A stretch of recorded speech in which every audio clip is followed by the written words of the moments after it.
Alhamdulillahi wa kafa wassalatu wassalamu ala al-habibil mustafa wa ala alihi wa ashabihi ahli tuqa wal wafa. Subhanaka la ilma lana illa ma 'allamtana innaka antal alimul hakim. Rabbi shrah li sadri wa yassir li amri wahlul 'uqdatam min lisani yafqahu qawli. Yang berhormat menteri-menteri kabinet, timbalan-timbalan menteri, setiausaha tetap, timbalan-timbalan setiausaha, muslimin muslimat, hadirin hadirat, insyaallah kita semua dimuliakan Allah Subhanahu wa taala. Amin ya rabbal alamin. Ucapan yang kita terima ketika masuk ke dalam surga sama seperti kalimat yang keluar dari mulut semasa kita awal bersua dan berjumpa. Selalu kita baca dalam surah Yasin, salamun qaulam mir rabbir rahim. 3 kali kita ulang, salamun qaulam mir rabbir rahim, salamun qaulam mir rabbir rahim. Kenapa kita ulang 3 kali? Sebab Nabi Muhammad sallallahu alaihi wasallam bila dia bertemu dengan ayat-ayat yang menyenangkan hati selalu dia ulang-ulang. Maka dalam doa khatam Quran ada bunyi kalimat, ya Allah ampunkan silap salah kami bila manakala kami baca ayat yang menyenangkan hati tentang surga kami tidak memohon, dan manakala membaca ayat tentang azab kami tidak minta jauhkan daripada azab. Itulah satu sebab mengapa kita ulang-ulang beberapa ayat yang menyenangkan hati. Salamun qaulam mir rabbir rahim. Dalam ayat lain, wasiqal ladzina taqaw rabbahum ilal jannati zumara hatta idza ja'uha, ketika sampai di pintu surga, wa qala lahum khazanatuha, penjaga pintu surga berkata, salamun alaikum tibtum fadkhuluha khalidin. Ucapan yang kita terima masuk surga, salam. Allah yang kita sembah, Allahumma antas salam. Tempat yang akan kita diami nanti, wa adkhilnal jannata daras salam. Tapi beruntung orang Brunei belum masuk surga udah duduk di Darussalam. Brunei Darussalam, dar negeri salam yang penuh dengan keselamatan. Dan agama kita pula berasal dari kata salam, Islam. Orang yang salam itu adalah Muslim. Kita ulang 5 kali, hanifan musliman wama ana minal musyrikin. Nampaknya semuanya nak mendekat kepada salam. Selepas mendapat ucapan salam, masuklah ke dalam surga. Semua sudah ada dalam surga. Jannatin tajri min tahtihal anhar. Ada sungai-sungai, ada taman-taman yang indah, di bawahnya mengalir pula air-air. Semua orang suka kepada air. Lalu kemudian wa fawakiha mimma yashtahun, ada pula buah-buahan. Wa kawa'iba atsraba wa ka'san dihaqa, ada pula minuman-minuman, cawan-cawan yang berisi tanam-tanaman yang indah. Semua lengkap. Tapi manakala Nabi Adam alaihi salam sudah mendapat semua nikmat itu, dia tetap merasa sunyi dan sepi. Surga yang cantik itu ternyata sunyi. Kenapa begitu?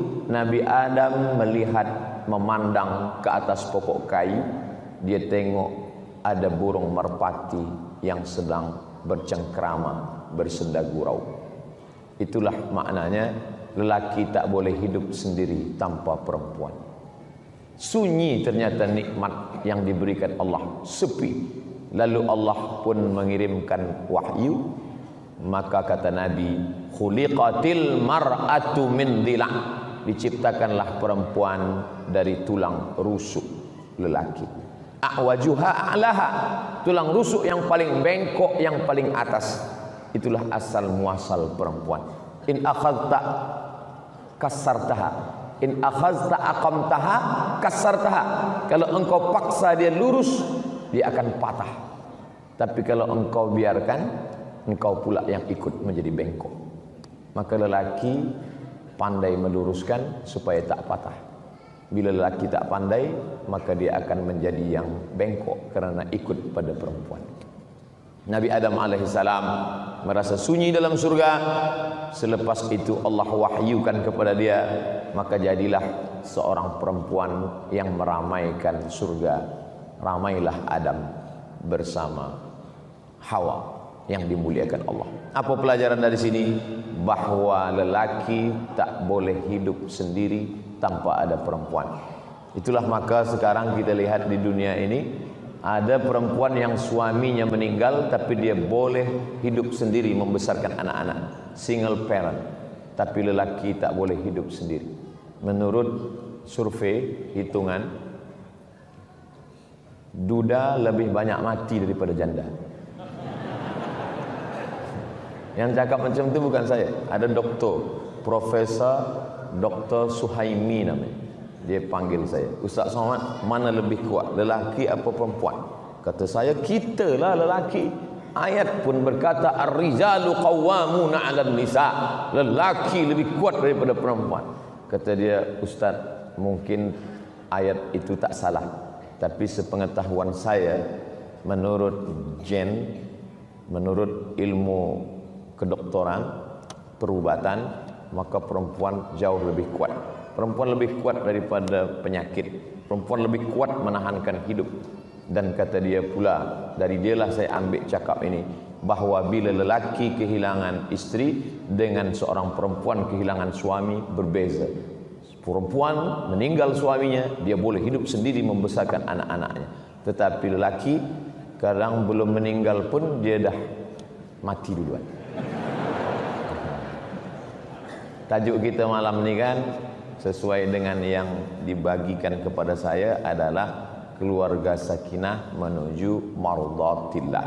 Tentu kita tengok pada Nabi Adam alaihissalam. Saya akan bicara malam ini sesuai yang diberikan maklumat pada saya 60 minit.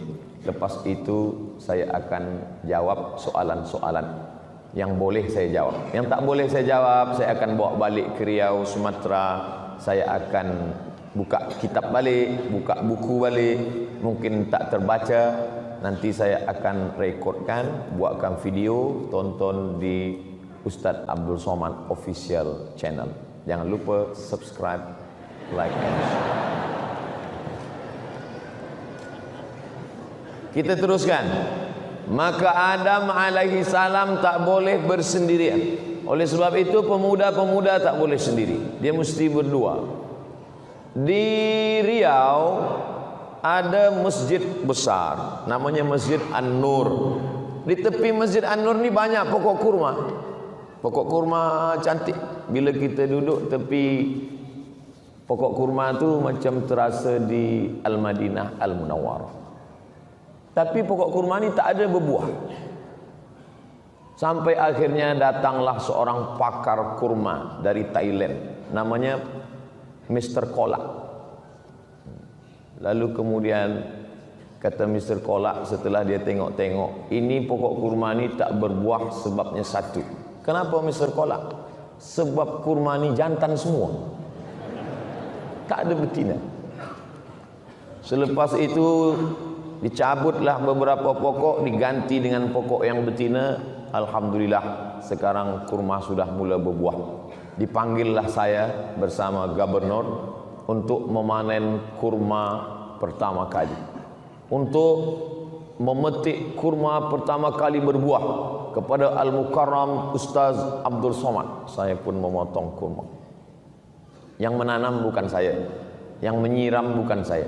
Tiba masa memetik saya, mereka nak ambil gambar je, nak tunjukkan pada dunia bahawa kurma boleh berbuah, tapi selepas ada jantan dan betina.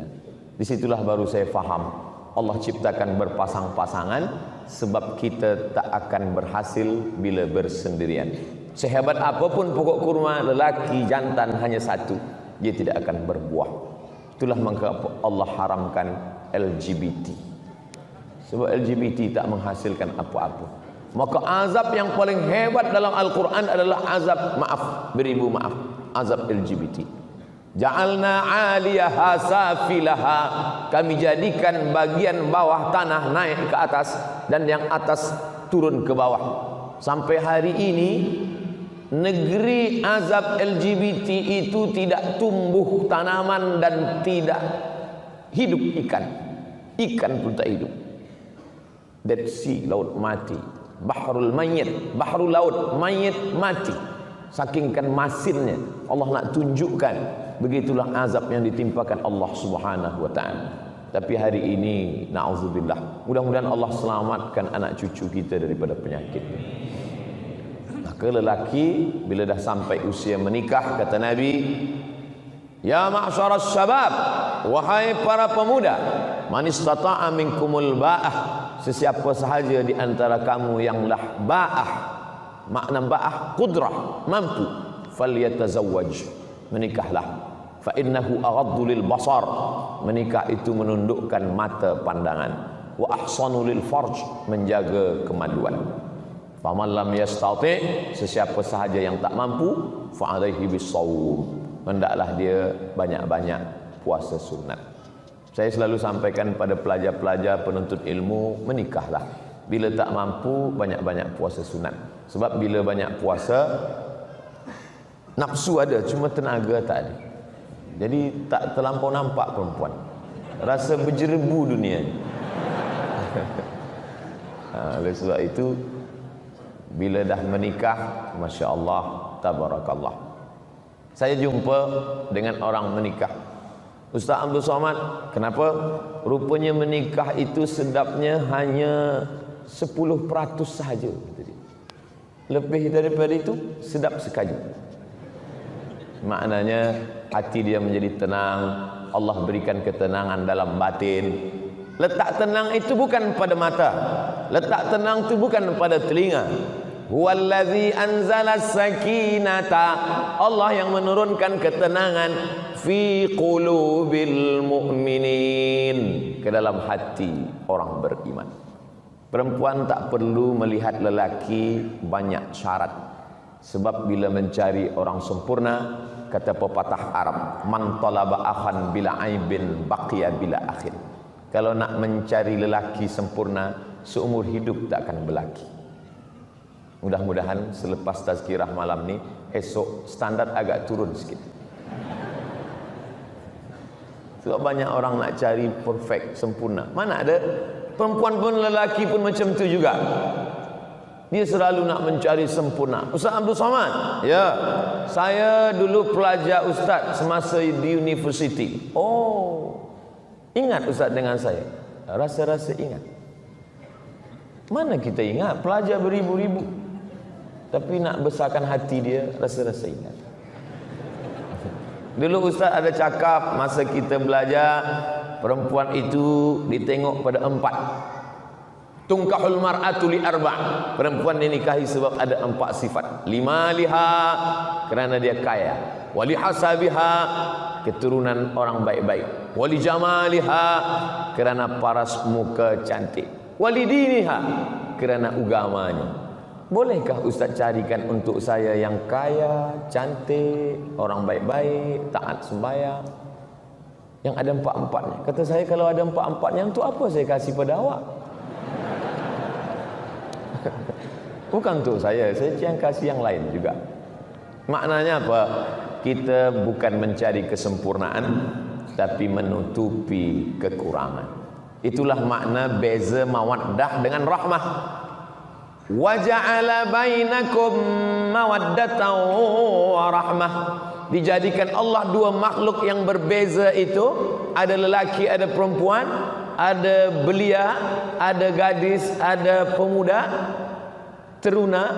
Dijadikan Allah makhluk yang berbeza itu menjadi satu, diikatnya dengan perekat mawaddah warahmah. Tapi bila kita buka terjemah Quran bahasa Melayu, mawaddah cinta, rahmah kasih sayang. Bila anak-anak kita bertanya, ayah, mak, apa beza mawaddah dengan rahmah? Mawaddah tu cinta, Rahmah, kasih sayang. Beza cinta kasih sayang, macam itulah. Mawaddah, physically, berlebih semuanya. Lebih putih, lebih tinggi, lebih mancung, lebih cantik. Sedangkan rahmah menutupi segala kekurangan. Selepas akad nikah, maka tampaklah segala kekurangan-kekurangan. Dulu mengapa awak nikah dengan dia? Lebih putih, lebih cantik, lebih. Selepas anak satu, lebih hitam, lebih pendek, lebih. Oleh sebab itu maka rahmah. Bila malam ini kita tengok, masa tadi lalu di parking ada nampak, dari belakang nampak macam muda belia. Tengok muka, oh rupanya dah bercucu. Kenapa mereka masih boleh berjalan bersama? Mungkin mawaddah sudah tak ada lagi, tapi rahmah masih bersemayam di dalam hati. Lillahi mi'atu rahmah. Allah itu punya 100 rahmat, tapi yang 99 dia tahan. Dia turunkan satu rahmat saja. Satu rahmah itulah berebut antara al-insan wal jin wal bahaim wal hawam. Manusia, jin, binatang, maaf, hawam, serangga, semut, lipan, kala, berebut satu rahmah tadi. Oleh sebab itu tak ada gajah yang terlupa lalu terpijak anaknya, sebab ada rahmah dalam hati. Tak ada pula ular yang besar memakan anak, sebab ada rahmah dalam hati. Tapi manakala rahmah itu dicabut Allah, hilanglah dari dalam hati. Lelaki perempuan diikat Allah dengan dua, mawaddah wa rahmah. Wahai ayah, kata seorang perempuan dari Madian, inna khayra man istajartal qawiyul amin. Kalau engkau ingin mencari seorang lelaki untuk menjadi pekerja, syaratnya dua saja ayah. Yang pertama al-qawi, lelaki itu kuat, strong. Yang kedua amin, amanah. Satu physically, satu yang bukan fisik. Satu yang zahir, yang satu batin. Kuat tangannya, kakinya, suaranya. Kalau saya suara aja, tangan kaki tak kuat. Kalau engkau nak cari pekerja, wahai ayah, nama ayah dia Syuaib, nama kampung dia Madian. Ayah dia ni nak lama sudah ingin mencari seorang pekerja. Datanglah anak gadis dia berkata. Kata-kata anak gadis itu ditulis dalam Al-Quran, menunjukkan makna yang sangat dalam. Tadi kita sembahyang Isya 4 rakaat, 2 rakaat berbunyi, 2 rakaat tak berbunyi. Tak ada dalam Quran Isya 4 rakaat. Tapi tentang lelaki yang baik punya 2 sifat ada dalam Quran. Inna khayra man istajartal qawiyul amin. Lelaki yang baik itu kuat dan amanah. Makanya bila ada lelaki yang suka bodybuilding yang tegap, teruskan, elok. Tapi tutuplah aurat, tutup aurat. Tapi jaga amanah, jadilah lelaki yang qawi tapi juga amin. Sebab banyak juga bodybuilding ni qawi tapi tak amin. Di mana masjid? Sana. Nauzubillah. Oleh sebab itu dia mesti qawi dan dia amin. Si bapa ayah mula curiga. Bagaimana engkau boleh tahu lelaki ini qawiyul amin? Inna khaira man istajartal qawiyul amin. Bila engkau nak mencari seorang pekerja, mestilah dia punya 2 sifat. Satu qawi, satu amin. Fisiknya kuat dan dia amanah. Physically zahir, hatinya amanah. Mana lelaki itu hai anakku? Ni dia. Lelaki itu ada di rumah ini sekarang, Musa alaihissalam. Maka Syuaib mulai rasa curiga pada anak gadis dia. Engkau dah lama ke berkawan dengan dia? Dari mana engkau tahu? Kata anak Syuaib, aku baru berjumpa dia tadi masa mengambil air di perigi. Masa tu orang ramai panjang beratur. Rupanya orang beratur ni dari dulu dah beratur. Lalu perempuan kerana lemah dia di ujung. Kami lama nak ambil air ini, tak boleh dapat. Tapi tiba-tiba saja seorang lelaki meminta kami untuk maju ke depan ambil air. Siapa dia? Musa. Mengapa dia boleh? Sebab 30 orang dari suku Madian sudah menyorong batu besar yang menutup pintu perigi. Mereka tak lalu sebab berat. Tapi manakala Musa seorang sahaja, maka terbuka pintu perigi. Penduduk kampung berkata, wahai pemuda Musa, ambillah air. Tapi Musa tak mau. Musa memanggil perempuan yang ada berudul jujur. Apa kata Musa? Ladies first. Dia memperhatikan perempuan. Maka perempuan tadi pun mengambil air. Apa kata pepatah Melayu? Kalau tak menjulur kundur, tak pula menjulur labu. Pokok labu, pokok kundur. Kalau tak menjulur, tak keluar pucuk labu, takkan keluar pucuk kundur. Apa maknanya? Bertanam budi dulu, baru berbudi orang lain kepada kita. Bertanam budi Musa, silalah ambil air. Barulah perempuan bertanam budi, sila pula lah datang bertamu ke rumah kami. Macam mana perempuan tak terbuka hati dia kalau kita dah membuka pintu hati kebaikan? Jadi kalau lelaki nak terbuka hati perempuan, sentuhlah dia tepat di hatinya, dia akan jadi milikmu untuk selamanya. Saya tak ada cakap macam tu, saya je. Nah, selepas itu mereka pun pergi menuju rumah perempuan yang nak berbalas budi tadi. Budi sikit aja, tapi dikenang sepanjang masa. Pisang emas bawa belayar, masak sebiji dalam peti. Hutang emas dapat dibayar, hutang budi dibawa mati. Lepas itu di tengah jalan, Musa di belakang, perempuan tadi di hadapan. Sebab Musa tak tahu jalan, dia yang punya rumah. Dia akan membawa Musa bertamu ke rumah, berjumpa dengan ayahnya, ucapan terima kasih kepada orang yang sudah berbuat baik. Lalu kemudian angin datang bertiup kencang. Musa menundukkan pandangan, sebab maaf nampak lekuk tubuhnya. Musa pergi ke depan. Kata Musa, hai perempuan, mundurlah engkau ke belakang, biarlah aku yang di depan. Nanti bagi tahu di mana letak jalan kiri atau ke kanan. Ayah, aku tahu dia amanah, sebab masa angin kencang bertiup, dia suruh kami ke belakang. Begitu perempuan zaman dulu, bertiup angin kencang, baru nampak lekuk tubuh. Sekarang tak ada angin pun nampak. Memang zaman kita ni, kalau zaman Nabi dulu akhir zaman, kita ni memang dah ujung zaman. Makanya kalau tak diisi terus dengan tazkirah, kajian-kajian, na'udzubillah, tersesat, bukan di tepi jurang, masuk ke dalam neraka jahanam. Selepas itu mereka teruskan perjalanan, sampailah ke rumah Syuaib. Maka kata anak Syuaib, aku tahu dia kuat, bukan kerana aku lama berkawan. Aku tahu dia amanah, bukan kerana kami lama bersahabat. Kejap saja, tak sampai 1 hari, tapi kerana melihat sifat-sifat. Apa maknanya? Tak perlu lama-lama ta'aruf, tak perlu lama-lama bertunang. Yang penting kita dah tahu bahawa dia kuat dan amanah. Ada lelaki ni tak kuat, tapi dia amanah, okey lah. Ada dia tak amanah, tapi dia kuat, okey juga. Kita mungkin boleh bawa dia pengajian tazkirah. Sudahlah tak kuat, tak pula amanah, carilah yang lain. Bunga bukan setangkai, kumbang bukan seekor. Patah tumbuh hilang berganti, hilang satu tumbuh 1000. Cari dulu yang lain. Tak juga dapat, balik yang awal lagi. Nah, itu lelaki dipandang oleh perempuan. Maka Allah Subhanahu wa ta'ala pertemukan mereka, ada jodohnya. Maka kerana berjodohlah orang bersua, bukan kerana berjumpa itu lalu kemudian berjodoh. Kalau kita tengok bagaimana pertemuan perjumpaan Musa alaihissalam dengan anak Syuaib. Musa duduk di istana Fir'aun yang megah. Anak Syuaib di kampung Badui yang tak ada apa-apa.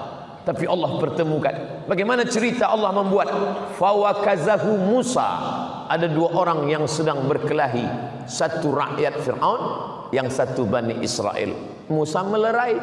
Janganlah kamu berkelahi, kata Musa. Tapi mereka berdua terus juga bertinju berkelahi. Janganlah berkelahi, kata Musa. Mereka tak nak berhenti. Fawakazahu Musa. Musa pun meninju salah satu dari mereka, mati. Heran orang, mengapa Musa ni sekali tinju mati? Iyalah, Batu 30 orang tak boleh, dia seorang saja boleh. Patutlah mati. Jadi bila nak cari lelaki yang kuat, cari yang sekali tinju mati. Musa alaihissalam. Tapi ternyata di balik kekuatan itu ada musibah besar datang. Apa dia? Mati. Dan bila membunuh rakyat daripada Fir'aun, berarti membela Bani Israel, ini akan mendapatkan hukuman yang luar biasa. Maka terusir Musa dari kampung Fir'aun. Lari Musa bernaung di bawah pokok kayu yang rimbun. Masa Nabi Muhammad SAW Isra Mi'raj.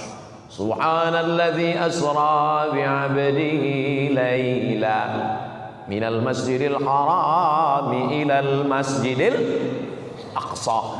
Masa di atas Burak, Nabi Muhammad SAW menengok di bawah ada pokok kayu. Jibril, ya, itu pokok kayu yang hijau itu apa Jibril? Kata Nabi Muhammad bertanya kepada Jibril. Jibril menjawab, itulah pokok kayu tempat Nabi Musa bernaung manakala dia lari dari kejaran orang masyarakat Fir'aun. Apa maknanya?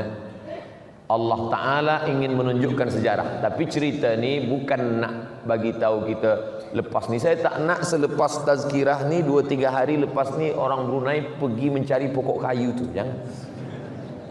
Ada pula yang bercakap, ni tasbih saya dari pokok kayu tu Ustaz. Kayu apa namanya? Kayu koka. Oh, tak ada riwayat. Kita tak disuruh mencari kayu itu. Kita hanya disuruh mengambil iktibar, pelajaran. Makanya isi Al-Quran itu fa'tabiru ya ulil absar.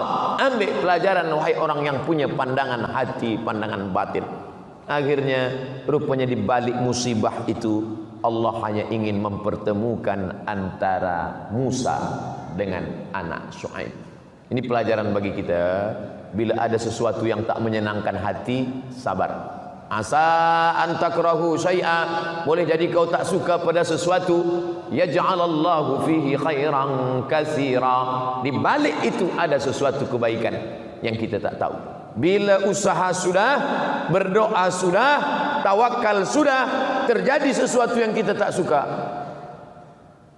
rukun iman yang keenam, antu'mina billah biqadri khairihi wa syarrihi. Beriman kepada takdir baik dan takdir buruk. Ada rahasia Allah, ada rencana Allah, ada rancangan Allah yang lebih indah daripada rancangan kita. Ini terjadi pada Musa alaihissalam.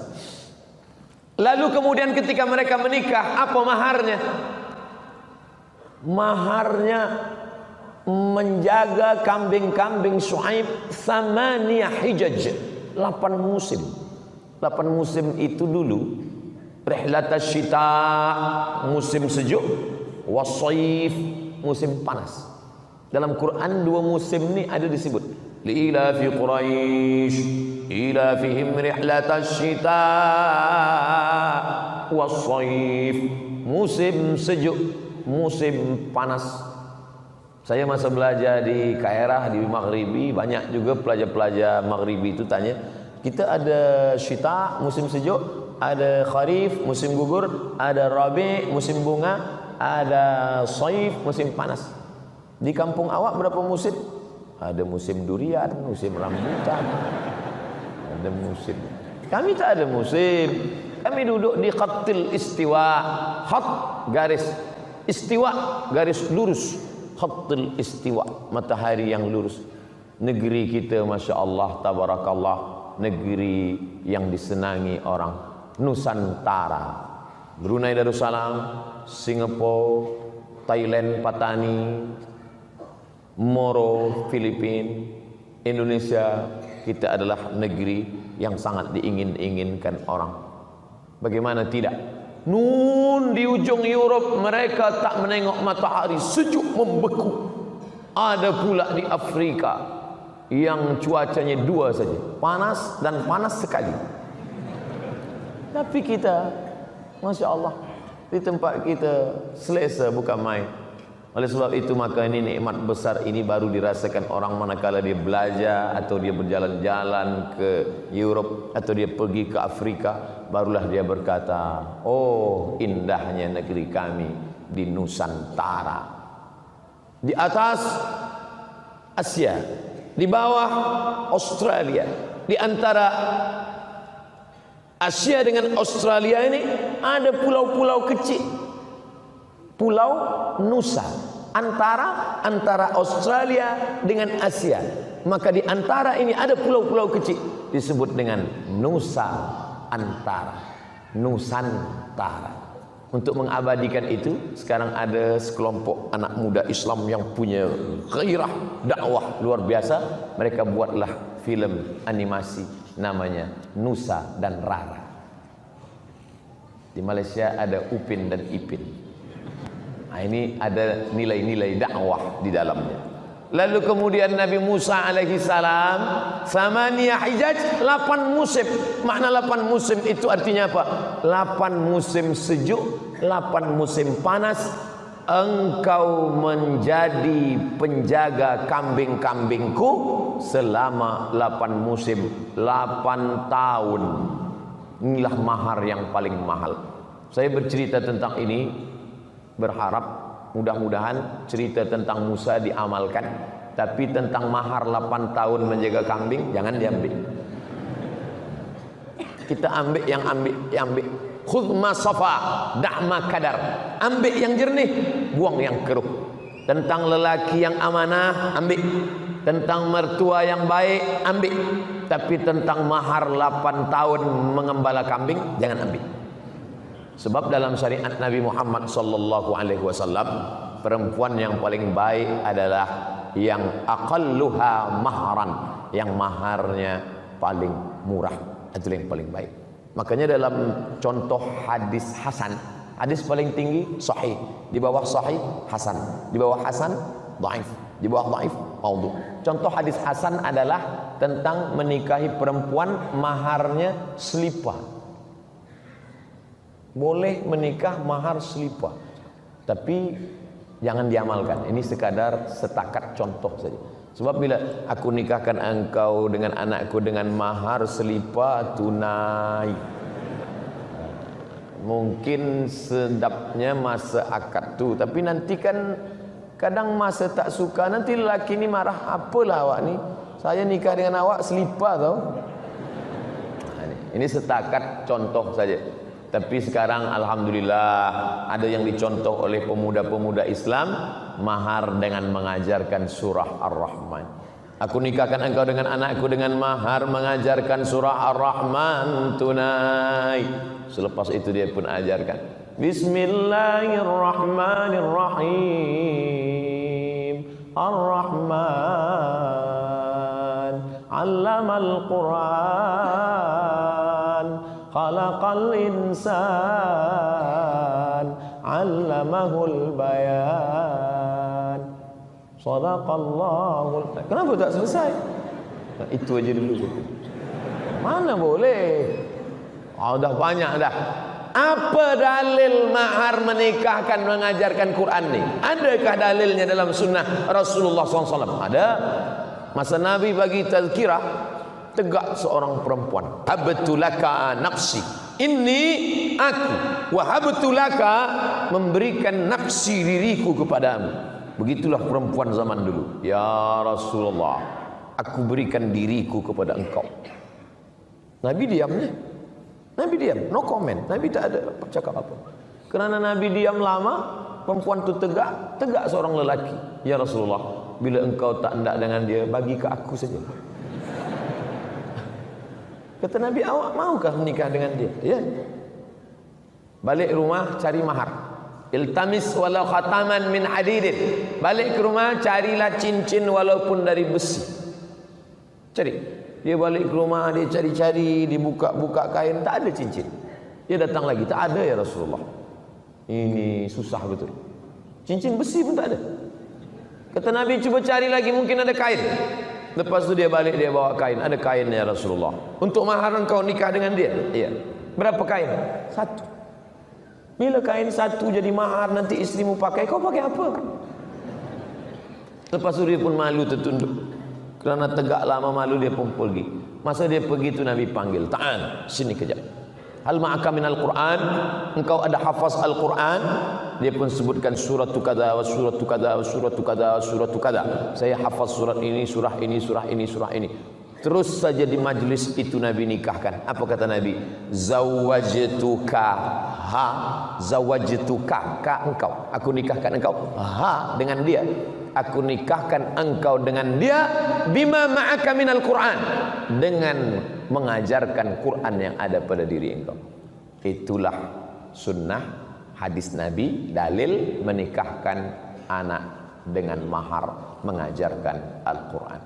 Mudah-mudahan para penghafiz Al-Quran, para hafiz Quran nanti dinikahkan dengan hafalan Al-Quran, insyaAllah. Amin. Yang menyebut amin, yang hafal Quran dan belum nikah. Yang dah nikah untuk anak-anak kita, insyaAllah. Nah, artinya apa?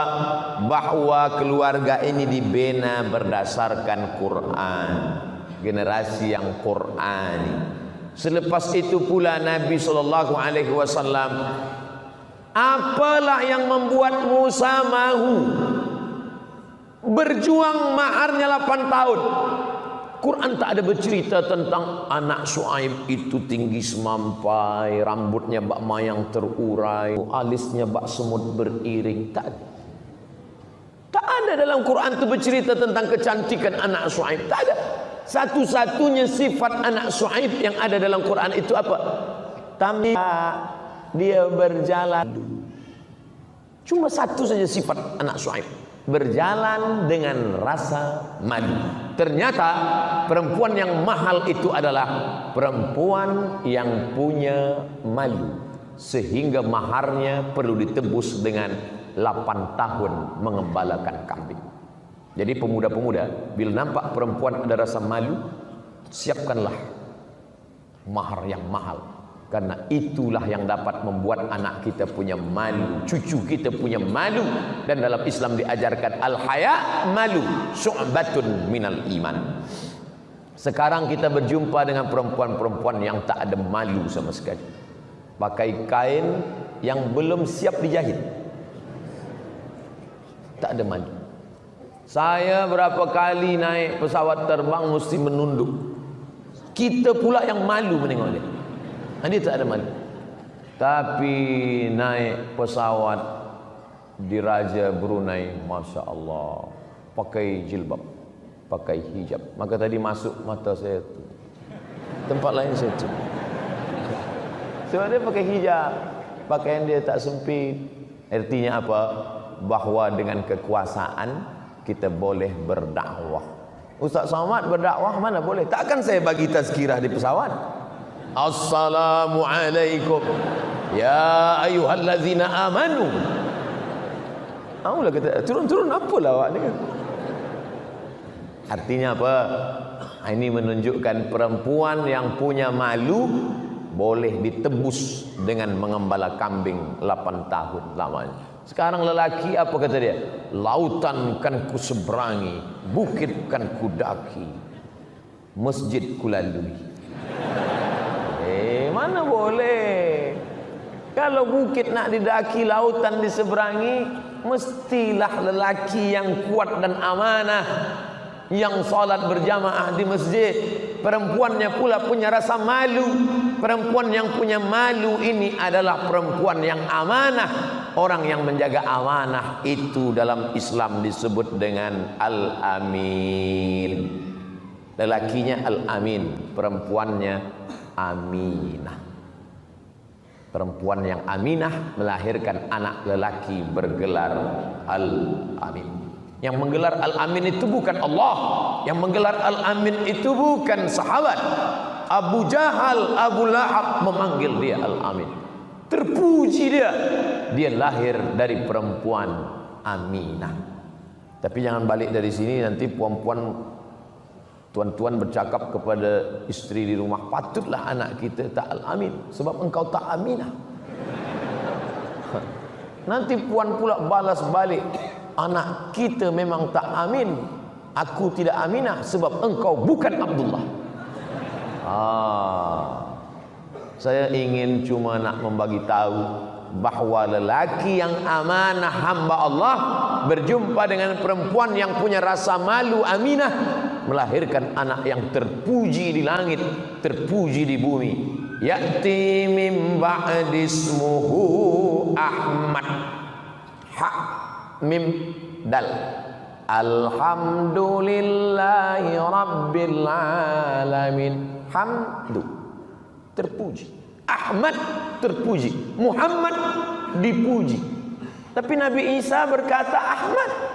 Ya'ti min ba'di ismuhu Ahmad. Akan datang Nabi selepas aku bernama Ahmad.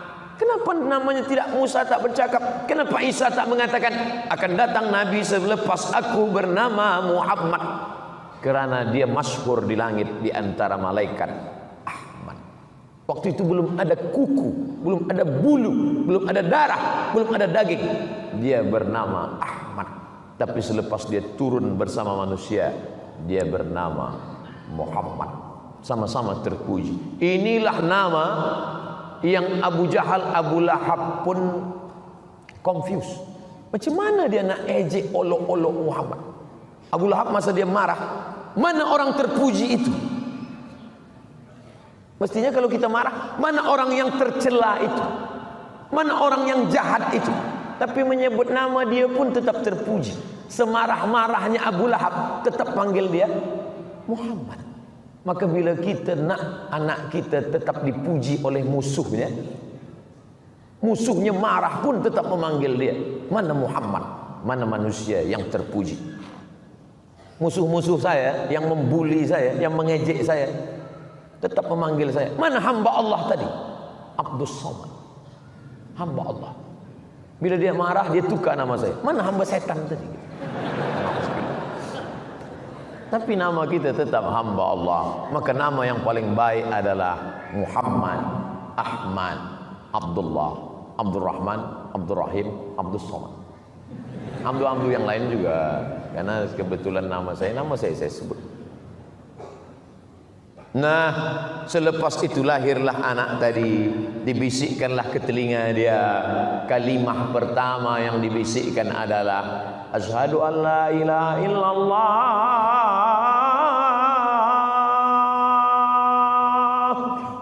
Inna sam'a, telinga dulu, wal basar, baru ke mata. Manakala telinga masuk ke cakap, masuk ke telinga dia, terbuka biji mata dia menengok wajah ayah dia. Oh, itu yang berbisik masuk ke dalam hati dia. Makanya dalam Quran selalu didulukan Sami'an basira, maha mendengar, maha melihat. Inna khalaqanal insan, kami ciptakan manusia min nutfatin, maaf, cairan, amsajin, kami campur, nabtalihi, kami uji, faja'alnahu sami'an basira, bisa mendengar, boleh melihat. Anak kecil pertama kali mendengar, tapi matanya belum lagi, pandangannya sejengkal saja tak nampak, tapi matanya rabun, sayu, mulai melihat wajah yang membisikkan ke telinga dia. Saya manakala anak saya lahir, saya sendiri yang mengazankannya ke telinga dia. Sunnah, hadisnya hadis hasan, disebutkan oleh Imam Abu Isa ibn Sawr At-Tirmidzi dalam Sunan At-Tirmidzi. Adzana Rasulullah sallallahu alaihi wasallam. Nabi mengazankan Sayyidina Al-Hasan, anak Fatimah, anak Sayyidina Ali, ke telinga Hasan. Adzan as-salah, seperti azan salat.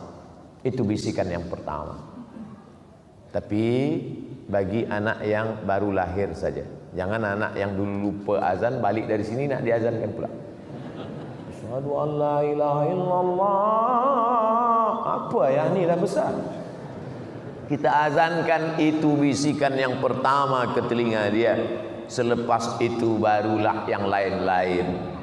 Walaupun saya sayang pada anak saya nak bawa ke Brunei Darussalam. Lepas tu dia lahir, takkan saya bisikkan, aku nak bawa engkau ke Bandar Seri Begawan. Nanti kita nak kirim dia ke Al-Azhar Kaherah. Nanti bisikan yang pertama adalah la ilaha illallah. Akidahnya yang pertama kali. Makanya kata Nabi Yaqub alaihissalam, ma ta'buduna min ba'di. Nanti kalau ayah mati kalian akan menyembah apa? Aqidah. Makanya Nabi Muhammad SAW ketika ditanya oleh Jibril, mal iman, aqidah. Selepas iman, mal Islam, ibadah.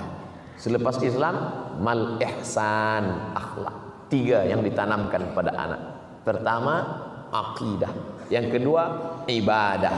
Yang ketiga adalah akhlakul karimah. Lahirlah Sayyidina Al-Hasan, Sayyidina Al-Husain, contoh anak-anak yang lemah lembut.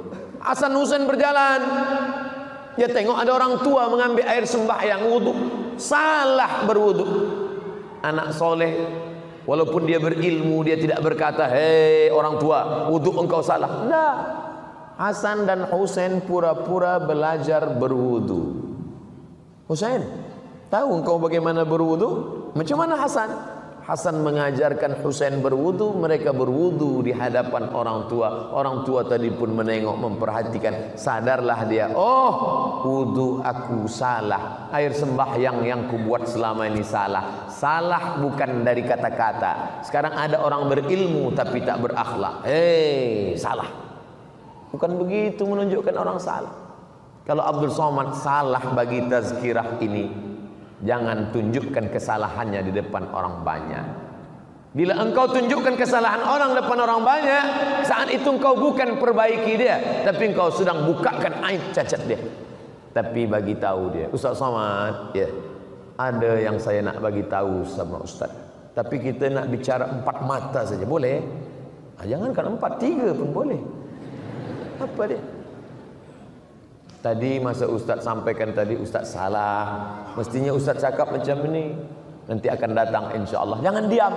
Kerana diam adalah membiarkan orang terus dalam kesalahan. Hasan, Husain, contoh anak yang menunjukkan kekeliruan orang tua, tapi dengan contoh yang baik. Makanya dalam Islam diajarkan, ud'u ila sabili rabbik, ajak orang yang salah itu ke jalan Allah bil hikmah, santun, lembut, wal mau'izatil hasanah, suri tauladan yang baik. Kalau dia nak berdebat juga, ada orang tidak puas dengan kata-kata, mana hujjah awak, mana dalil awak, wajadilhum, debat dia billati hiya ahsan, dengan cara yang baik. Tiba-tiba ketika Harun Ar-Rasyid sedang duduk, Raja Harun Ar-Rasyid, datanglah orang marah-marah kepada Harun Ar-Rasyid. Hei Harun, engkau raja yang zalim. Kata Harun Ar-Rasyid, aku ini seorang khalifah, dan aku ini tidak sebaik Musa. Aku ini pula tidak sezalim Fir'aun, dan engkau tidak sebaik Musa. Ingatkah engkau ketika Musa diperintahkan Allah datang kepada Fir'aun, apa kata Allah? Wa qula lahu qawlan layyina, katakanlah kata-kata yang lemah lembut, la'allahu yatadzakkara aw yakhsha, mudah-mudahan Fir'aun takut dan ingat. Aku tak sejahat Fir'aun dan engkau tak sebaik Musa. Kenapa kata-katamu lebih kasar daripada kata-kata Musa kepada Fir'aun? Artinya dengan apa? Kelembutan, kebaikan, menyentuh kata-kata orang. Kita sudah bercerita tentang suami, kita sudah membahas tentang istri, sudah membahas tentang anak. Sekarang membahas tentang cucu. Sampai kepada cucu kita bahas. Kalau umur panjang, kita mesti bercerita tentang panjang, bahwa selepas cerita ini lalu kita mati meninggal dunia, niat kita sudah sampai insya-Allah. Nabi sedang khutbah di atas mimbar. Oh, tinggi mimbar kita. Nabi sedang khutbah di atas mimbar. Mimbar Nabi, ma baina baiti wa mimbari raudhatun min riyadil jannah. Rumah Nabi sebelah kiri, bila kita menghadap kiblat, mimbar Nabi. Nabi khutbah di atas mimbar, di sebelah kanan rumah Nabi, di belakang rumah Nabi rumah Fatimah bersama Sayyidina Ali bin Abi Thalib. Nampak Nabi Hasan dan Husain sedang berkelahi merebut kain. Turun Nabi dari atas mimbar, sedang khutbah Jumat, turun dari atas mimbar, dia lerai Hasan Husain, dia gendong berdua. Apa kata Nabi? Innama amwalukum wa auladukum fitnah. Memanglah harta dan anak ini ujian, kita tadi. Apa maknanya? Sayangnya kepada cucu membuat dia turun daripada mimbar. Tapi dia nabi. Saya belum pernah buat lagi. Jangan kita khatib bawa anak khutbah turun. Gendong anak. Innama amwalukum wa auladukum fitnah. Kita tak sampai makam tu, tapi Nabi nak tunjukkan. Nabi peluk Hasan, Nabi peluk Husain, Nabi cium Hasan, Nabi cium Husain. Ada orang Arab Badui di bawah. Apa kata orang Arab Badui? Aku anak lelakiku 10, satu pun tak pernah aku cium. Memang orang Arab Badui ini keras hati. Sehebat-hebatnya orang kita yang pakai tato, yang rambut panjang, yang bisa hitam, tapi kalau dah nampak budak kecil, hilang beringasnya, hilang marahnya, bangkit lucu dia. Anak kecil kata. Tapi orang Arab Badui tak. 10 anak dia lelaki, satu pun tak pernah aku cium. Keluarlah sabda Rasulullah SAW. Apa kata Nabi? Ar-rahimuna yarhamuhumur rahman. Man la yarham la yurham. Orang yang tak ada rasa kasih sayang dalam hatinya, maka Allah tak akan sayang kepada dia. Makanya Nabi pun sayang kepada budak kecil. Manakala Nabi sedang duduk, di situ ada tempat air minum. Ada anak kecil. Apa kata Nabi kepada budak kecil itu? Boleh saya ambil air minum ini? Kata budak kecil itu. Sila ya Rasulullah. Lalu Nabi tuangkan. Apa maknanya? Nabi mengakui keberadaan dia, memperakui ada budak kecil. Dan ada budak kecil memelihara burung. Nama budak kecil itu Abu Umair. Nama burung yang dia pelihara itu Nuair. Burung pipit, burung kecil. Manakala Nabi menengok Abu Umair bermain-main, beberapa hari selepas itu mati burung kecil tadi. Apa kata Nabi? Ya Abu Umair, ma fa'alan Nuair. Wahai Abu Umair, apa kabar burung kecil engkau yang main-main beberapa hari lepas? Apa maknanya? Nabi tetap memperhatikan budak-budak kecil. Nabi memperhatikan anak-anak. Ini adalah akhlak. Bukan kerana dia Sayyidul Anbiya wal Mursalin, budak-budak kecil tak dia pedulikan. Oleh sebab itu saya selalu bila saya lepas tazkirah, banyak orang berbaris beratur, nampak saya budak-budak kecil, saya salam. Oh, saya sapu kepala budak kecil. Cuma kadang budak kecil kita nak salam, emaknya pun nak salam pula. Budak kecil. Apa maknanya? Inilah yang akan meramaikan masjid, yang akan menegakkan rumah Allah. Jangan bangga dengan masjid yang megah di Andalusia, Cordoba, Spain. Hari ini apa yang terjadi?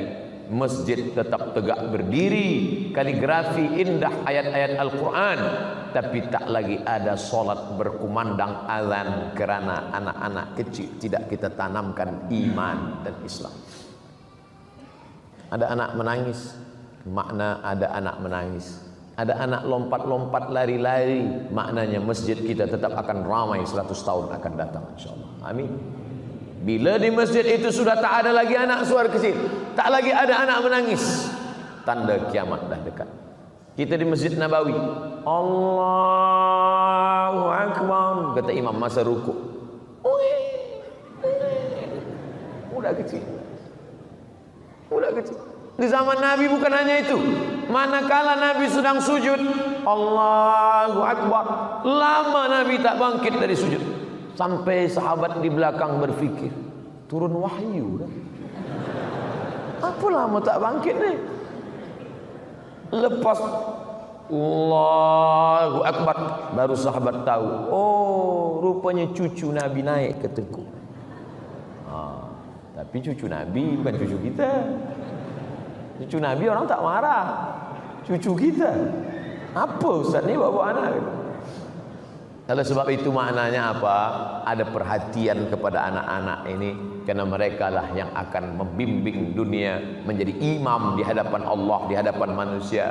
Ayahnya Abdullah, ibunya Aminah, anaknya Amanah, cucu-cucunya Innal Hasan wal Husain sayyida syababi ahlil jannah. Sesungguhnya Sayyidina Al-Hasan dan Sayyidina Al-Husain adalah Sayyid. Sayyid artinya pemimpin. Makanya kita selalu menyebut Sayyidi Al-Habib Umar bin Hafiz yang sekarang sedang berada di Nusantara. Sayyidi Abdul Qadir Al-Jilani. Kenapa di pangkal nama itu disebut Sayyid? Tapi saya tengok di Malaysia, di Brunei tak ditulis Sayyid tapi Syed. S-Y-A-D. Syed. Tulisan Arabnya Sayyid. Sayyidi, tuanku. Sayyidina, pemimpin kami. Kalau perempuan Sayyidati. Tapi kan orang Melayu susah nak sebut Sayyidati. Siti. Siti itu daripada Sayyidati. Sayyidati Fatimah, Sayyidati Aisyah, Sayyidati Khadijah. Tapi kadang-kadang orang Melayu payah nak sebut Siti. Sayyidati, Sidi. Sidi laki-laki. Sidi Muhammad bin Abdullah. Di Maroko pun orang sebut Sidi, dan perempuan Siti. Dan kita buang T-nya satu jadi Siti. Siti Khadijah, Siti Aisyah adalah pengagungan kepada cucu-cucu Rasulullah sallallahu alaihi wasallam. Maka dalam Islam diajarkan keempat-empat ini, ayahnya, ibunya, anaknya, dan cucunya. Satu ustaz belum cakap lagi, apa dia? Menantu. Waktu itu tinggal 5 minit lagi, 5 menit untuk menantu. Suatu ketika Umar bin Khattab berjalan berkeliling kota Al-Madinah Al-Munawwarah suatu malam. Dia mendengar. Dia dengar seorang perempuan berkata, masukkan air susu ini ke dalam tempat bejana. Masuk. Campur saja dengan air putih. Biar supaya banyak, esok kita boleh jual. Dia boleh banyak, esok kita jual di kota Madinah. Kata anak perempuan ini, bunda, ibu, bila kita campur dengan air putih, tak apa. Umar bin Khattab sedang tidur di rumah. Umar bin Khattab sedang mendengar. Umar bin Khattab tak tahu. Kata anaknya, Umar bin Khattab tidak tahu, tapi Allah Maha tahu. La ta'khudhuhu sinatun wala naum. Umar bin Khattab bagi tanda pada rumah. Rumah ini ada perempuan solehah di dalam. Umar bin Khattab balik ke rumah. Esok pagi dia kumpulkan sahabat tabi'in. Wahai sahabat, esok pagi dia kumpulkan sahabat, cari rumah di sana, ada anak gadis di sana, kita pinang. Untuk siapa? Untuk anak Umar bin Khattab. Jadi tuan malam ni carilah rumah-rumah yang amanah. Pinang untuk anak kita, bukan untuk kita. Untuk anak-anak kita. Dari perempuan yang solihah ini lahirlah anak cucu. Itulah dia Umar bin Abdul Aziz. Umar bin Abdul Aziz itu khalifah yang adil, lahir dari cucu perempuan yang tidak mahu mencampur air susu dengan air putih tadi. Kesolehannya, solihahnya melahirkan anak cucu yang baik-baik. Wal baladu thayyibu yakhruju nabatuhu biizni rabbih. Tanah yang baik menumbuhkan tanaman yang baik. Walladzi khabutha la yakhruju illa nakida. Tanah yang tak baik menumbuhkan tanaman yang tak baik. Selepas ayat itu Allah bercerita, walaqad arsalna nuhan ila qaumihi. Kami utus Nabi Nuh. Apa hubungan tanah dengan Nabi Nuh? Ternyata Nabi Nuh adalah tanaman yang baik. Tapi ditanam di tanah yang tak baik, lahirlah anak yang tak baik bernama Kan'an, anak durhaka yang tak mau itu hamba Allah menjadi berfikir. Mudah-mudahan yang mendengar berfikir dan yang menyampaikan lebih berfikir lagi, insyaallah. Amin ya rabbal alamin. Saya akan jawab soalan-soalan.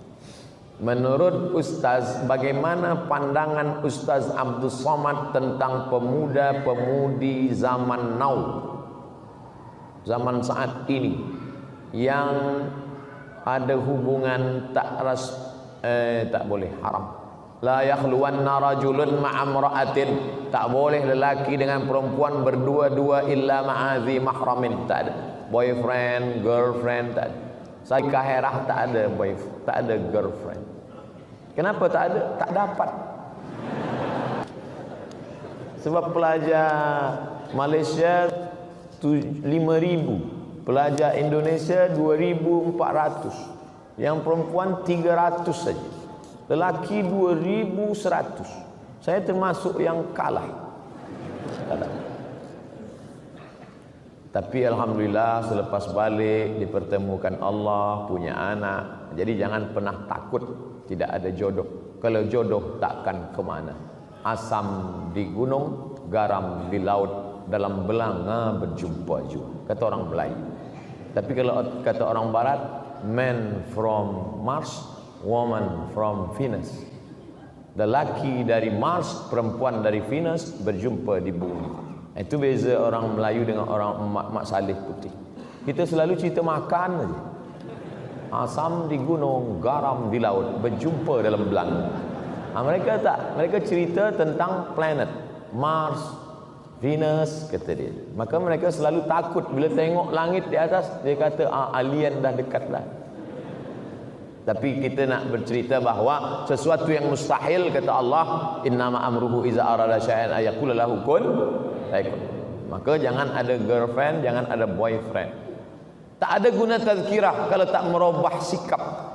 Maka yang ada girlfriend, malam ini buka handphone, cari nama dia, delete langsung. Tak ada guna. Apa guna yang ke tazkirah? Buka handphone, delete nama dia. Nanti bila dia call, tulis balik. Allahumma inna na'udzubika min ilmin la yanfa'. 4. Ya Allah, jauhkan kami dari ilmu yang tak bermanfaat. Wa min qalbin la yakhsha', hati yang tak takut. Wa min nafsin la tashba', nafsu tak pernah kenyang. Wa min du'ain la yusma', doa tak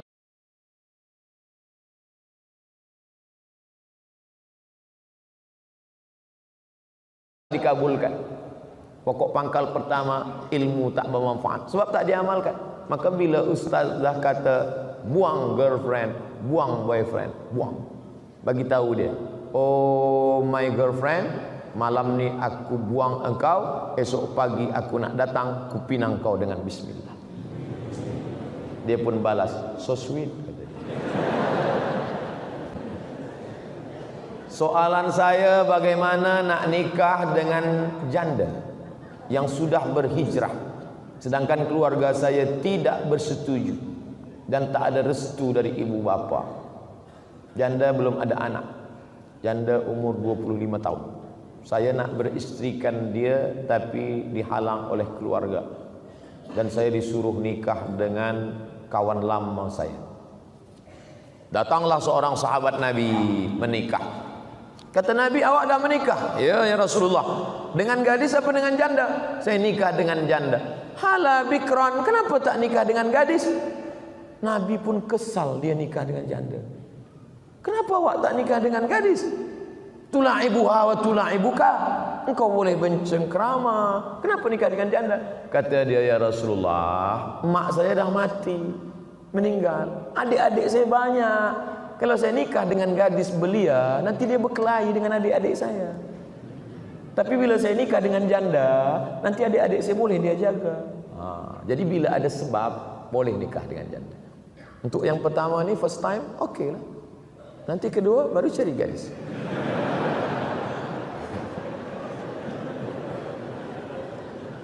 Jelaskan pada orang tua, ayah, mak, saya nikah dengan dia ni sebab dia ni baik, sebab dia ni. Tapi kita tak boleh bagi tazkirah pada orang tua kita. Cakap kita mereka tak dengar. Cari orang lain yang boleh memahamkan dia. Ustaz kita, sahabat kita, orang-orang tua yang cakapnya dengarkan. Apa hukum seorang suami meninggalkan istri selama 2 tahun tidak memberikan nafkah? Saya tidak tahu bagaimana di ahwal syakhsiyah hukum keluarga di Brunei Darussalam. Tapi kalau di tempat saya, lelaki selepas akad nikah dia baca sirat ta'liq. Bila saya meninggalkan selama 6 bulan, tidak membagi nafkah zahir dan batin, lalu perempuan pergi ke mahkamah syariah, maka hakim boleh menjatuhkan talak 1 kepadanya. Itu dibuat untuk mengikat lelaki supaya kaki dia terikat, supaya dia tidak boleh lama. Sebab kewajiban lelaki ada 5: nafkah makan, pakaian, tempat tinggal, pendidikan, perhatian. 3 zahir, 2 batin. Bila tidak, maka dia ada hakim. Perempuan ada 6 wali: ayah, datuk, abang, adik, abang ayah, adik ayah.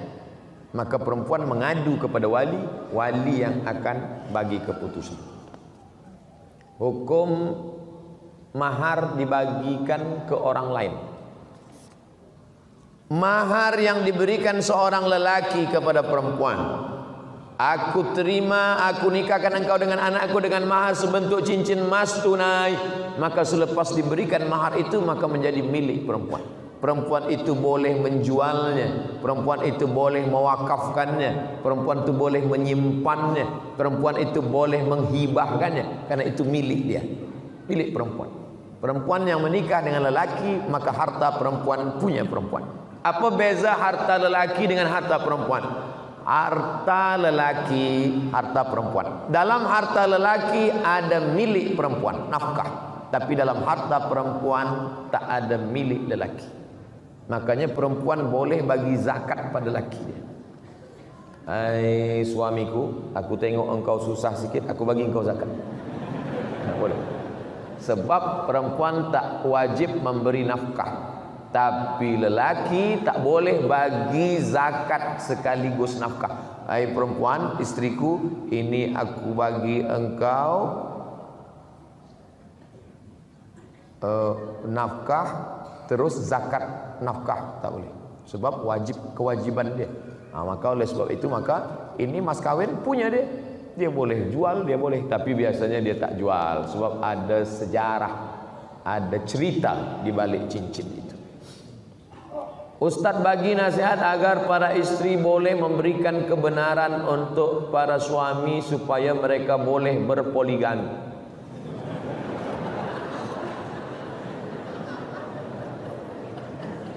Fankihu ma taba lakum minan nisa. Nikahilah perempuan yang baik-baik. Masna 2, wa sulasa 3, wa ruba' 4. Tak ada Allah suruh 1. Masna 2, sulasa 3, wa ruba' 4. Tapi ayat itu belum titik, belum wakaf, ujung. Fa in khiftum alla ta'dilu, kalau kamu takut tak adil, fawahidah, 1 saja. Jadi lelaki-lelaki yang banyak itu takut dia tak adil. Awak kenapa 1? Saya takut tak adil. Sebenarnya dia bukan takut tak adil, takut pada bini. Jadi Islam ini menghormati manusia sesuai fitrahnya.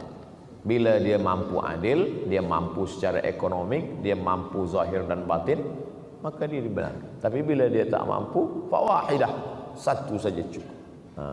Oleh sebab itu, maka saya tak berani juga nak bagi motivasi. Nanti perempuan ni mengamuk pada saya.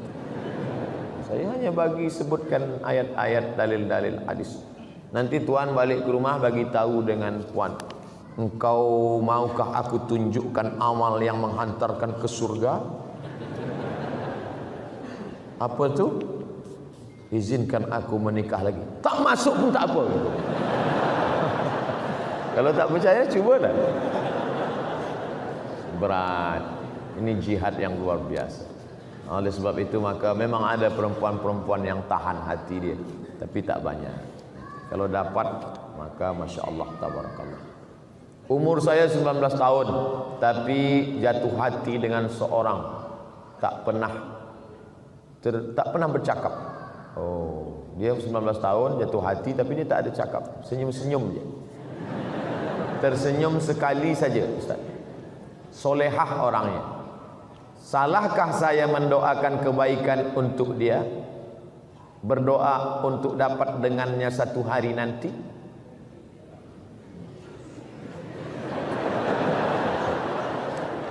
Saya khawatir awak berdoa nak ingin hidup dengan dia masa umur 19.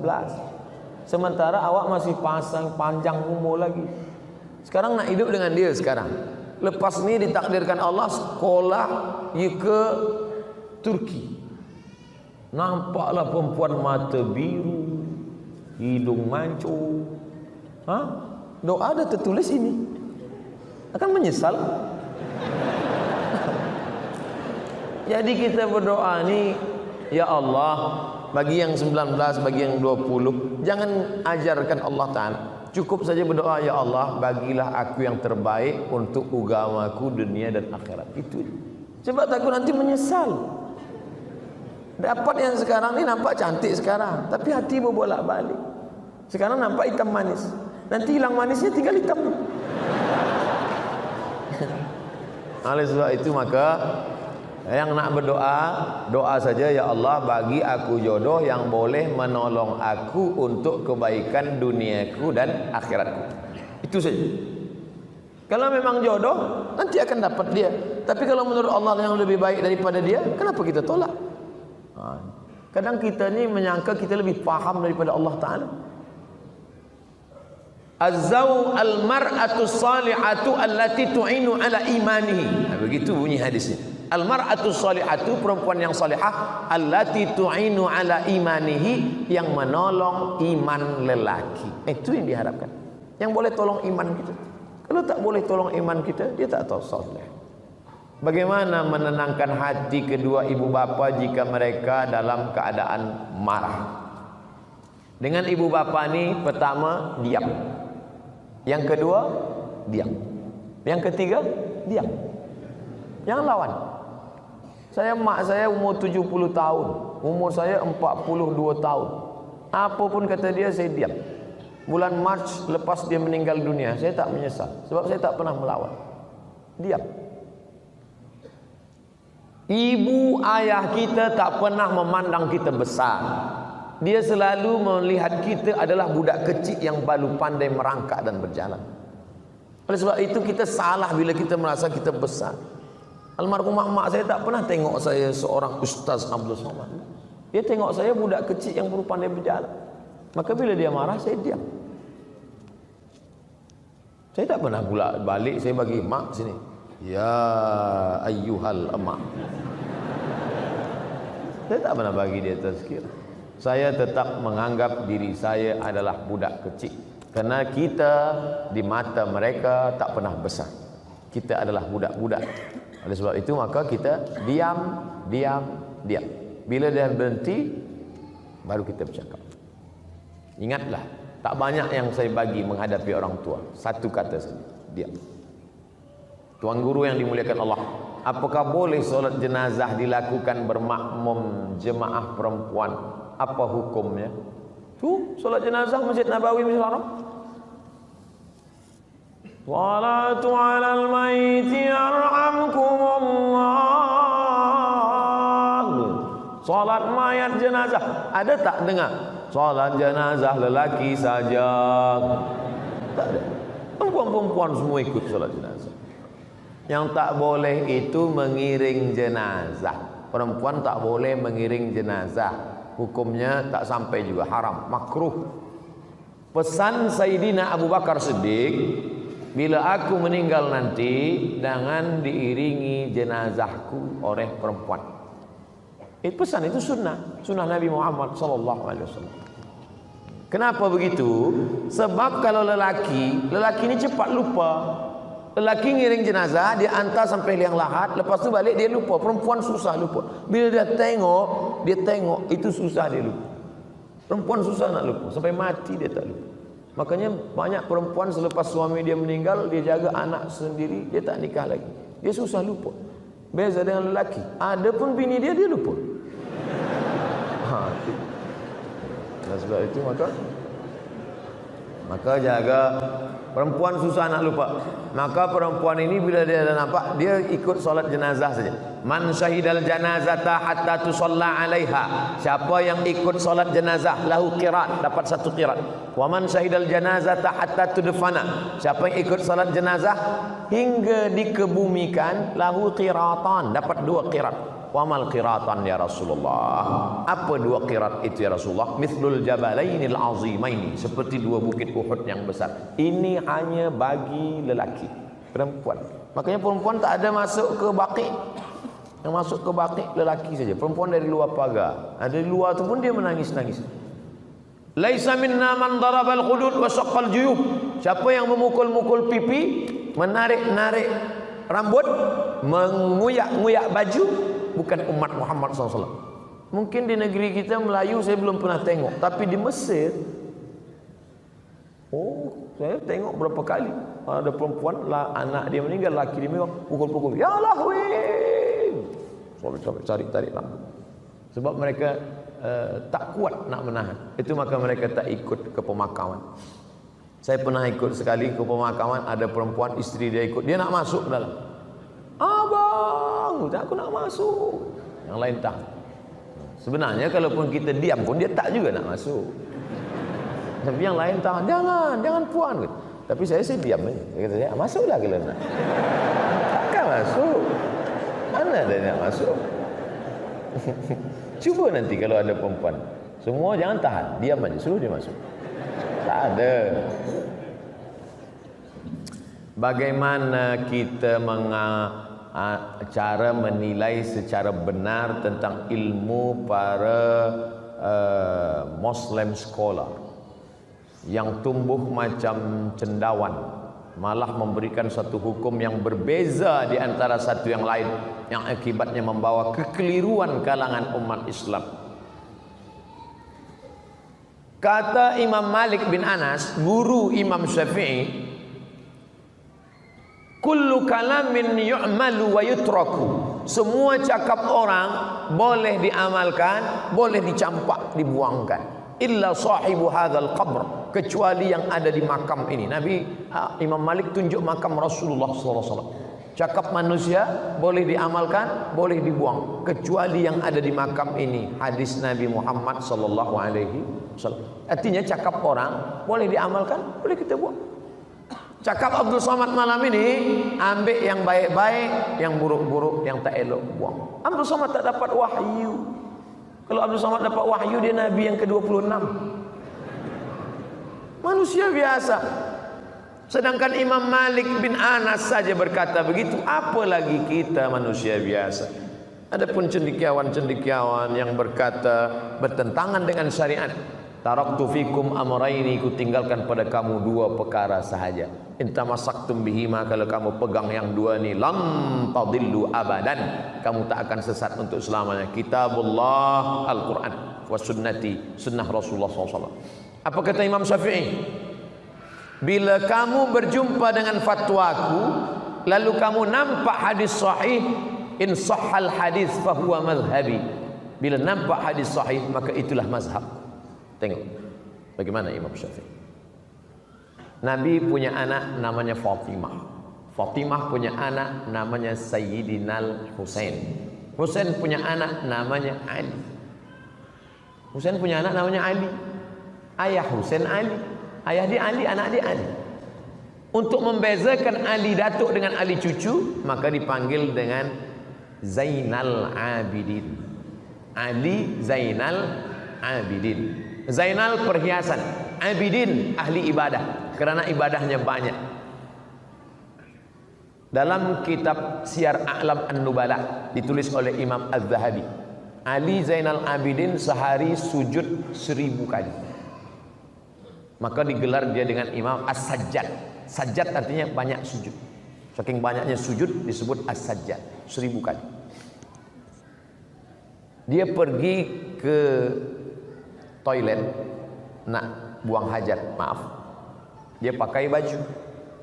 Lepas itu bila nak dia sembahyang, dia lepas baju yang di toilet tadi, dia pakai baju lain. Anak dia bertanya, ayah, ya, kenapa ayah ganti baju toilet, ayah tukar dengan baju baru? Apa kata dia? Sebab tadi ada lalat hinggap. Aku tak ingin kaki lalat itu, yang lepas kaki lalat yang hinggap ke kain tadi, aku bawa sembahyang. Tengok bagaimana waraknya Ali Zainal Abidin. Kata anak dia, tapi Rasulullah, ayah, Rasulullah pakai baju yang di toilet, dia bawa salat. Taraja'a an fi'lihi wa qawlihi. Maka Imam Ali Zainal Abidin meninggalkan perbuatannya walaupun baik kerana mengikut sunnah Rasulullah SAW. Buka kitab judulnya Tambihul Mughtarrin, peringatan pada orang yang tertipu, ditulis oleh Syekh Abdul Wahab Asy-Sya'rani. Perbuatan itu walaupun baik, tapi kalau bercanggah dengan sunnah Rasulullah ditinggalkan. Yang melakukan itu siapa? Cicit Rasulullah sallallahu alaihi wasallam. Nah, jadi kita baik ikut siapa? Ikut Nabi Muhammad sallallahu alaihi wasallam. Apalagi cendekiawan. Cendekiawan bukan kaki lalat, kaki ayam ke baju dia. Saya ingin menikah. Kedua belah keluarga sudah bersetuju, tapi keluarga saya dan keluarga bakal itu mahu kasih pernikahan besar. Oh, dia nak buat walimah besar lah. Saya belum mampu untuk menanggung perbelanjaan besar. Jadi boleh tak berikan sikit nasihat untuk saya? Yang nak besar kan keluarga. Kenapa saya bagi nasihat pada awak? Pada keluarga yang minta besar itulah. Hai keluarga yang nak besar-besar, keberkahan bukan pada yang besar. Aulim walau bisyatin. Suatu ketika datang sahabat Nabi namanya Abdurrahman bin Auf. Abdurrahman bin Auf ini pindah dari Makkah ke Madinah, susah. Lepas tu dia berniaga, dia dapat untung, dia pun menikah. Tangan dia bagi atharu sufrah, ada kuning-kuning di tangan dia. Kuning bekas minyak wangi namanya za'faran. Kuning biasa dipakai orang nikah. Kata Nabi Abdurrahman bin Auf, "Ya, awak nikah kan?" "Iya ya Rasulullah." "Itu tangan awak ada bekas kuning." "Iya, saya nikah." "Kenapa tak jemput saya? Tak buat walimah?" Aulim walau bisyatin, buatlah kenduri walaupun hanya seekor kambing. Makna seekor kambing bagi orang Arab itu jemputan 10 orang sahaja. 10 orang. Sebab orang Arab bila ada kambing dia 10 orang aja. Bukan macam kita. Itu kambing sekampung. Sekarang pula orang tak nak makan kambing. Bila saya bagi tazkirah makan ramai, tak ada satu pun nak makan kambing. Semua sebagi saya. Bagilah Ustaz makan kambing. Kata saya, kenapa tuan takut makan kambing? Mana ada kolesterol kat sini? Sini tak ada kolesterol. Kolesterol di hospital. Buatlah kenduri walaupun hanya seekor kambing, 10 orang saja cukup. Doanya, barakallahu lakuma wa baraka alaikuma wa jama'a bainakuma fi khair. Besar tapi tak ada berkah. Sebab apa? Riak. Ada riak di dalam. Oleh sebab itu maka bagi syuhrah. Maka kata Nabi SAW, a'linu hadzal nikah, jangan diam-diam, a'linu, bagi iklan, waj'aluhu fil masajid, buat akadnya di masjid, fadribu alaihi bidufuf, pukulkan duf, pukulkan gendang, pukulkan gendang, marhaban, marhaban ya nur, marhaban ya nurul aini, selamat datang wahai cahaya mata. Yang dimaksud cahaya mata adalah Nabi Muhammad SAW ketika datang bercahaya dia. Tapi sekarang dipukulkan gendang, marhaban wahai cahaya mata, selamat datang mempelai lelaki. Semua tertunggu-tunggu, mana lelaki yang bercahaya tadi. Itu keluar tengok, hitam. Apa hukum berbakti lebih kepada ibu bapa mertua daripada ibu bapa kandung bagi lelaki? Sebenarnya dia tak berbakti pada mertua, dia takut pada bini dia je. Bila engkau berbakti pada emak engkau, biasa. Sebab engkau di dalam rahim dia 9 bulan 10 hari, menyusu, meminum air susu badan dia selama 2 tahun. Lepas itu engkau berbakti pada dia, biasa. Tak ada yang luar biasa. Tapi bila engkau berbakti kepada mertua, luar biasa. Sebab apa? Sebab dialah yang sudah memberikan anak gadisnya yang dia kandung 9 bulan 10 hari, dia lahirkan meregang nyawa, dia bagikan pada engkau. Kerana Allah, aku nikahkan engkau dengan anakku dengan mahar sebentuk cincin emas. Mana ada harganya? Tapi dia ikhlaskan untuk engkau kerana cintanya. Maka engkau balas cinta mertuamu itu. Cinta kepada orang tua biasa, tapi sayang kepada mertua, nah itu baru luar biasa. Tapi janganlah lebih daripada, lebih sikit.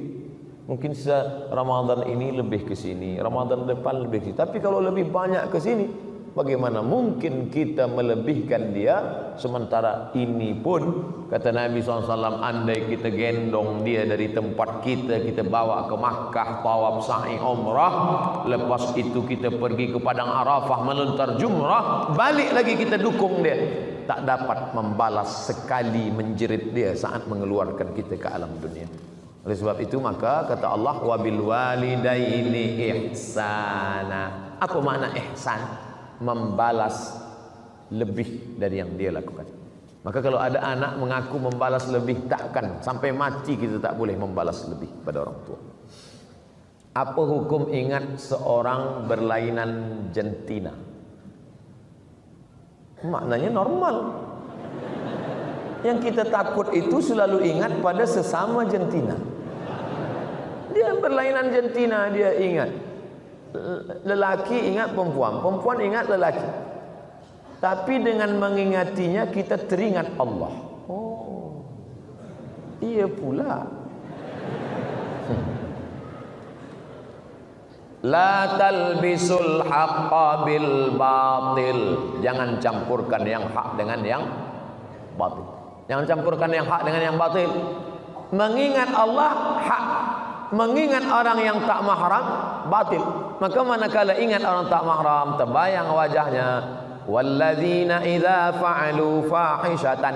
Kalau ada orang khilaf melakukan fahisyah, au zalamu anfusahum zakarullah. Apa beza fahisyah dengan zalamu anfusahum? Guna dadah, zalamu anfusahum. Mencuri, zalamu anfusahum. Membunuh, zalamu anfusahum. Fahisyah, maaf, seksual.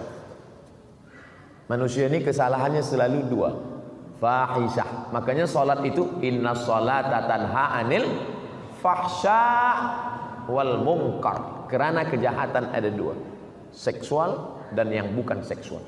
Ada orang nih baik, selalu sumbang duit, sekolahkan anak yatim, tapi gatal, seksual.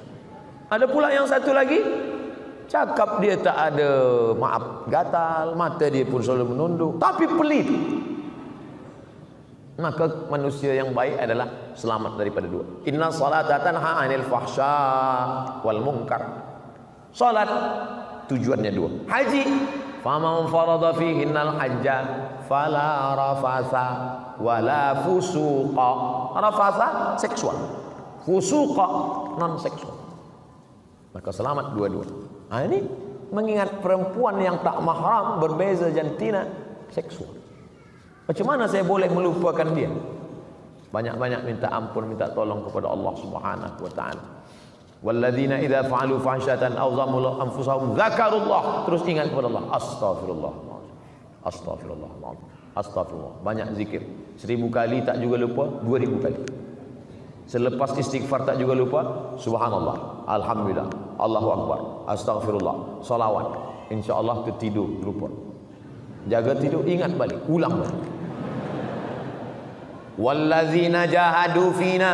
Orang-orang yang bermujahadah, melupakan ini demi untuk mendapati jalan kami. Apa janji Allah? Lanahdiyannahum subulana. Di situ ada huruf lam, ada ujung nun taukid. Lanahdiyannahum subulana. Pasti kami akan tunjukkan jalan kami. Ada orang godaannya harta, ada orang cobaannya kuasa, ada orang cobaannya populariti, ada orang cobaannya ilmu. Kebetulan engkau pemuda belia, cobaan engkau adalah mengenal berlainan jantina. Itu ujian dari Allah Subhanahu wa taala. Dalam media sosial agama ada yang bergelar ustaz, ada bergelar habib. Mohon sedikit penerangan tentang gelar habib. Ustaz dari bahasa Turki. Ustaz artinya guru yang besar, yang hebat. Guru bahasa India, guru. Kita ini banyak pakai raja, guru. Nah itu dari India, karena banyak peradaban dari India. Raja, guru.